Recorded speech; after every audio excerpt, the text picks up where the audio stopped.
नरेंद्र मोदी सरकार ने देश में 2 डिफेंस कॉरिडोर बनाने का निर्णय किया था।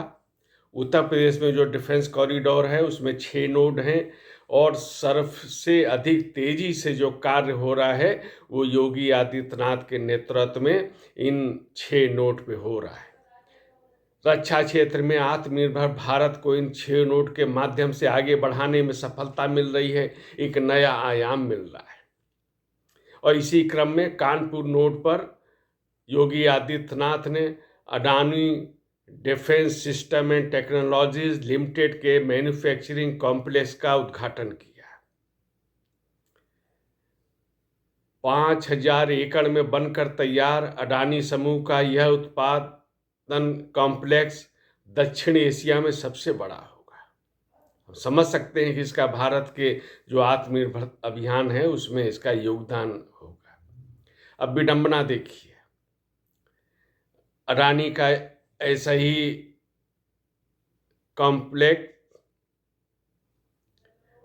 तेलंगाना के हैदराबाद में बन रहा है। कांग्रेस की सरकार है और यूपीए सरकार हो चाहे राजस्थान की जो अभी जो विदा हुई हैं सरकारें, राजस्थान छत्तीसगढ़, ये भी लालायित रहती थी अडानी के समूह को आमंत्रित करने के लिए, निवेश करने के लिए। और किस प्रकार की भाषा बोली जाती है विपक्षी दलों के द्वारा। अभी यात्राओं में हम लोगों ने देखा, कहा जाता था कि आप गरीब आदमी बिजली का स्विच ऑन करता है, पैसा अडानी के पास चला जाता है, अंगीठी में कोयला डालता है, पैसा अडानी के पास चला जाता है, अडानी जमीनें ले लेता है, उठा लेता है आदिवासियों की, गरीबों की वगैरह। लेकिन जो रक्षा क्षेत्र में जो कार्य हो रहा है वो तेलंगाना में भी ऐसा लग रहा है कांग्रेस की सरकार के दौरान। खैर ये राजनीति की बात अलग है, लेकिन आत्मनिर्भर अभियान जो रक्षा क्षेत्र में भारत शक्तिशाली बन रहा है ये गौरव की बात है। इस पे हम देश के नागरिकों को भी संतोष होना चाहिए। ये जो दक्षिण एशिया का सबसे बड़ा संस्थान जो बनेगा, इसमें प्रतिवर्ष 150 मिलियन राउंड एम्यूनिशन का उत्पादन होगा।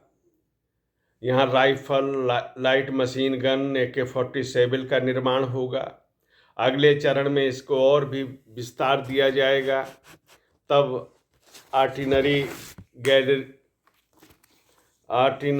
गन का निर्माण होगा, तो गोला बारूद बनेगा और एक तरह से ये विस्तार जो है उत्पाद का, रक्षा उत्पाद का, वो आगे बढ़ेगा। योगी आदित्यनाथ ने इस कार्यक्रम में बताया भी कि लखनऊ में ब्रह्मोस बन रहा है, झांसी में Bharat dynamics limited, Tata technologies, global engineering, इनकी कंपनियां लगातार वहाँ पे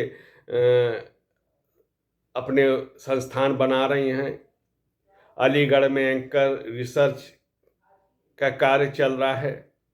तो इस प्रकार ये जो पूरा का पूरा 6 नोड पे कार्य हो रहे हैं, उनसे हम समझ सकते हैं कि रक्षा क्षेत्र में भारत को आत्मनिर्भर बनाने का एक अभियान चल रहा है। और उत्तर प्रदेश की बात करें तो इसका ये समग्र विकास जो है, क्योंकि ये जो उत्पाद लगेंगे कॉरिडोर में के आसपास, तो वहाँ पर रोजगार, प्रत्यक्ष रोजगार, अप्रत्यक्ष रोजगार, इनका भी सृजन होगा। और योगी आदित्यनाथ ने ये भी बताया कि किस प्रकार से इस क्षेत्र में भी स्टार्टअप को भी बढ़ावा मिलेगा और उससे भी रोजगार का सृजन होगा।